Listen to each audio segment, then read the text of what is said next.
হয়েছে এবং সেই গণ অভ্যুত্থানের শরিক এখানে আমরা যারা আছি আমরা সবাই। আপনারা সাংবাদিক ভাইয়েরা আপনারা এই গণ অভ্যুত্থানের সবথেকে বড় সাক্ষী। আমরা দেখছি আন্তর্জাতিক অপরাধ ট্রাইব্যুনাল তারা বিভিন্ন ব্যক্তির সাক্ষ্য গ্রহণ করছে। আমার মনে হয় যে কয়েকজন সাংবাদিকের সাক্ষ্য যদি গ্রহণ তারা করতেন তাহলে খুব ভালো হতো। বিশেষ করে যে সময়ে হাসিনা গণমাধ্যমকে পুরোপুরি বন্ধ করে দেয়, আমাদের যারা ডিজিটাল মাধ্যমে কাজ করেন তারা অনেকটা সক্রিয় ভূমিকা রেখেছে। যারা টেলিভিশন ক্যামেরায় কাজ করেন আমরা দেখেছি তারা যে সংবাদটি টেলিভিশনে প্রচার করতে পারেননি সেটি যারা আমাদের ভাইয়েরা বিদেশে অবস্থান করে নানানভাবে তাদের কাছে পাঠিয়েছে এবং যাদের ফেসবুক বড় পেজ রয়েছে, ইউটিউব চ্যানেল রয়েছে তাদেরকে পাঠিয়েছে। এগুলো টেলিভিশন সাংবাদিকদের ভূমিকা। অনেকে বলে থাকে যে জুলাই গণ অভ্যুত্থানে টেলিভিশন ওই ধরনের ভূমিকা রাখেনি, কিন্তু আমি যতটুকু জানি যারা ক্যামেরাম্যান, যারা টেলিভিশন সাংবাদিক তারা এই ভূমিকা রেখেছে, ভিডিও ধারণ করেছে। টেলিভিশন প্রচার করুক আর না করুক তারা সেই ঘটনা প্রচার করেছে, সে যে মাধ্যমে হোক যেভাবেই হোক। এজন্য আমি সকল সাংবাদিকদেরকে ধন্যবাদ জানাই যে গণ অভ্যুত্থানে আপনাদের ব্যাপক ভূমিকা আছে। যদিও আপনাদের ভূমিকা সবসময় আসলে তুলে ধরার সুযোগ হয় না। আমি আপনাদেরকে শুভেচ্ছা জানাই যে গণ অভ্যুত্থানে আপনাদের ব্যাপক ভূমিকা আছে। আমরা যে ভিডিওগুলো দেখেছি গণ অভ্যুত্থানের সময়, আবু সাইদ বলছে পানি লাগবে পানি, মুগ্ধ বলছে পানি লাগবে পানি, এবং আবু সাইদ যেভাবে দুই হাত মেলে তিনি বুকটা মেলে দিয়েছে এবং এই যে দৃশ্যায়ন সারা দেশের মানুষকে সাহস জুগিয়েছে, এটা সাংবাদিকদের অবদান। সাংবাদিকরা আমাদের সাহস জুগিয়েছে, শক্তি জুগিয়েছে এবং গণ অভ্যুত্থানের সমস্ত চিত্র তারা জাতির সামনে তুলে ধরেছে। পুরো জাতিকে তারা উৎসাহ জুগিয়েছে এবং আন্দোলন করার ব্যাপারে আগ্রহ সৃষ্টি করেছে। প্রিয় সাংবাদিক ভাইয়েরা, একটি গণ অভ্যুত্থান হয়েছে, কিন্তু ফ্যাসিবাদের চেহারার কোনো পরিবর্তন হয়েছে? আমার আগে যিনি বক্তব্য রাখলেন তিনি বললেন এখনো পর্যন্ত চাঁদাবাজি চলছে, দখলদারিত্ব চলছে, এখনো পর্যন্ত অরাজকতা চলছে, ভয় চলছে। গ্রামগঞ্জে আরো বেশি এই ধরনের সমস্যাগুলো লক্ষ্য করা যাচ্ছে। তো এইভাবে তো আসলে একটি দেশের পরিবর্তন হয় না। পরিবর্তনের জন্য এত মানুষ জীবন দিল, রক্ত দিল, সেই পরিবর্তন কি আদৌ হয়েছে? তাহলে প্রায় 2000 মানুষ শহীদ হলো, রক্ত দিল, 30,000 আহত যোদ্ধা, এত বড় গণ অভ্যুত্থান, সেটা কি ব্যর্থ হবে? 8 আগস্ট যাদেরকে নিয়ে শপথ পাঠ করানো হয়েছে তারা কি গণ অভ্যুত্থানের শক্তি ছিল? আমাদের তরুণরা, যুবারা রক্ত দিল, সংগ্রাম করলো, অথচ কয়েকজন এনজিও ব্যক্তিত্বকে উপদেষ্টা বানিয়ে দেওয়া হলো। কারা বানালো? আপনারা নিশ্চয়ই দেখেছেন যে সাবেক উপদেষ্টা নাহিদ ইসলাম তিনি কয়েকটি গণমাধ্যমে সাক্ষাৎকার দিয়েছেন, যাদের উপর বিশ্বাস রেখেছিলাম, বিশ্বাস করে ভুল করেছি, তারা জাতির সাথে গাদ্দারি করেছে। আমার প্রশ্ন হলো, আমরা সেই সময় বারবার বলছিলাম উপদেষ্টা পরিষদের সংস্কার করেন। এই উপদেষ্টা পরিষদের মাধ্যমে কোনো সংস্কার রাষ্ট্রের হবে না। এই উপদেষ্টাদের সন্তানরা বিদেশে পড়াশোনা করে, তারা কেউ রক্ত দেয়নি, সংগ্রাম করে নাই, রাজপথে নামে নাই, ওরা গণ অভ্যুত্থানের কি বোঝে? আমরা বলেছিলাম, আমাদের কথা শোনা হয়নি। সেই সময় নাহিদ ইসলামদের পক্ষ থেকে আমাদেরকে নানান সমালোচনা করা হয়েছে। নাহিদ ইসলাম মানে শুধু নাহিদ ইসলাম না, তার সার্কেলে যারা রয়েছে তারা, আমাদেরকে জুলাই গাদ্দার পর্যন্ত বলা হয়েছে। তাহলে আজকে কি প্রমাণিত হচ্ছে? নাহিদ ইসলামের বক্তব্যের মাধ্যমে প্রমাণিত হচ্ছে তারা ভুল ছিলেন আর আমরা সঠিক ছিলাম। তারা ভুল ছিলেন, আমরা সঠিক ছিলাম। আমি নাহিদ ইসলামকে বলতে চাই, কোন উপদেষ্টা জুলাই গাদ্দার তার নাম প্রকাশ করেন। এখন কি তাহলে আপনার কথা শুনছে না? আপনার নির্দেশনা মানছে না? তাদেরকে যে চুক্তিতে নিয়োগ দিয়েছিলেন সেই চুক্তি কি বাস্তবায়ন করছে না? এই জন্য কি এখন বলছেন যে তারা জাতির সাথে প্রতারণা করছে? কিন্তু আমরা যখন সংস্কারের কথা বলেছিলাম তখন কেন সংস্কার করলেন না?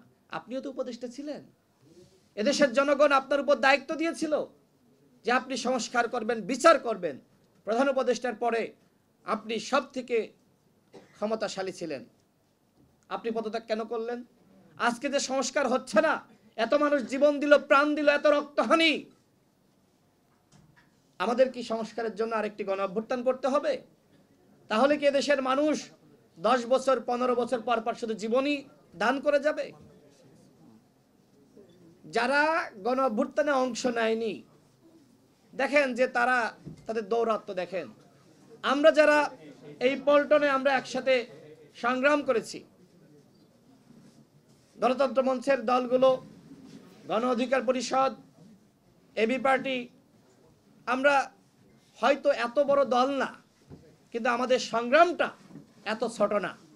যখন বড় দলগুলো গুম, খুন, নির্যাতন, নিপীড়নের কারণে যখন রাজপথে নামতে পারেনি, হ্যাঁ আমরা স্বীকার করি যে তাদের অসংখ্য নেতৃবৃন্দকে ক্রসফায়ার দিয়ে হত্যা করা হয়েছে, গুম করা হয়েছে, তাদের নিপীড়ন করা হয়েছে, মামলা হামলায় তারা জর্জরিত। সে সময় কিন্তু মান্না ভাই, জুনায়েদ সাকিব ভাই, সাইফুল হক ভাই, আমরা কিন্তু একসাথে আন্দোলনটা চালিয়ে গিয়েছি, মানুষকে সাহস জুগিয়েছি, আমরা কিন্তু রাজপথ ছাড়ি নাই। 2023 সালের 28 অক্টোবর আপনারা দেখেছেন কিভাবে সেই বিএনপির বৃহৎ সমাবেশ পণ্ড করে দেওয়া হয়। মতিঝিলে জামাত নেমেছিল, তারাও চলে যায়, কিন্তু আমরা কিন্তু রাজপথ ছাড়ি নাই, আমরা রাজপথ দখলে রেখেছিলাম। সাংবাদিক ভাইয়েরা আমাদের সাথে ছিলেন। এর কারণটা কি? এর কারণটা হলো মানুষকে সাহস দেওয়া যে আমরা রাজপথে আছি, তোমরা নামো। ঠিক একইভাবে এই 24-এর ডামি নির্বাচনের আগে আপনারা দেখেছেন যে গণতন্ত্র মঞ্চের দলগুলো, গণ অধিকার পরিষদ, আমরা কিভাবে এই পল্টনে আমরা কিন্তু আন্দোলন করেছি। আমরা বলেছি যে হাসিনা মোদির নির্বাচন রুখে দাও জনগণ। আমরা যেমনি ভাবে হাসিনার বিরুদ্ধে সংগ্রাম করেছি, ভারতের আধিপত্যবাদের বিরুদ্ধে সংগ্রাম করেছি। কিন্তু আমার প্রশ্ন হলো যে আজকে কেন এই আধিপত্যবাদের বিরুদ্ধে কোনো বক্তব্য নাই? কেন কোনো কথা নাই? অনেকে বলছে যে তাহলে কি আমরা ভারতের নির্যাতন, নিপীড়ন সেটা কি আমরা মেনে নিয়েছি? আমরা কেন আর ওই ভারতের আধিপত্যবাদের বিরুদ্ধে কথা বলছি না? দেখেন, যারা গুম করলো, ক্রসফায়ার করলো, যারা আয়নাঘর সৃষ্টি করলো, ওই ডিজিএফআই, এনএসআই, এসবি গোয়েন্দা সংস্থার কোনো সংস্কার হয়েছে, পরিবর্তন হয়েছে? আপনারা বলছেন যে আগামীতে সুষ্ঠু নির্বাচন জাতিকে উপহার দিবেন। কিভাবে সম্ভব?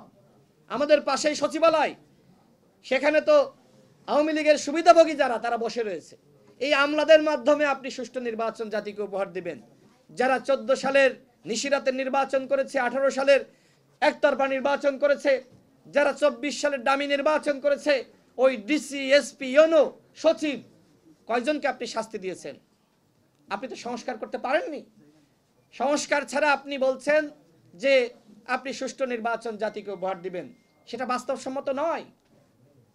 আগামী নির্বাচন ইতিহাসের সবথেকে সেরা নির্বাচন হতে পারে, আবার ইতিহাসের সবথেকে চ্যালেঞ্জিং নির্বাচন হতে পারে। এখনো পর্যন্ত যতটুকু আমরা লক্ষ্য করছি যে সরকার কোনো সংস্কার করতে পারে নাই, সেই ফ্যাসিবাদ এখনো পর্যন্ত রয়ে গেছে। শুধুমাত্র হাসিনা পালিয়েছে, কিন্তু হাসিনার সৃষ্ট যে ফ্যাসিবাদ, সেই ফ্যাসিবাদ এখনো পর্যন্ত বহাল তবিয়তে। এই ফ্যাসিবাদকে বহাল রেখে কোনোভাবেই সুষ্ঠু নির্বাচন সম্ভবপর নয়।